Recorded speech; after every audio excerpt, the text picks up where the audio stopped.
الرحمن الرحیم السلام علیکم ورحمۃ اللہ وبرکاتہ۔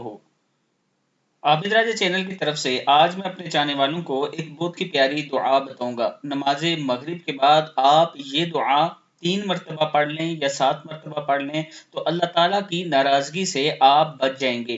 دعا کیا ہے؟ بسم اللہ الرحمن الرحیم، اللہم انی اعوذ بک من زوال نعمتک وتحول عافیتک وفجاعت نقمتک وجمیع سخطک۔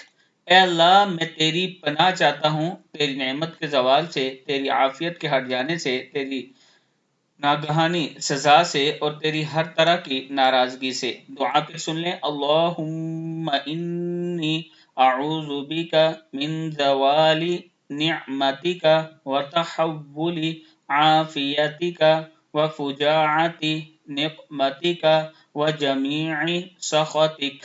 صدق اللہ العظیم۔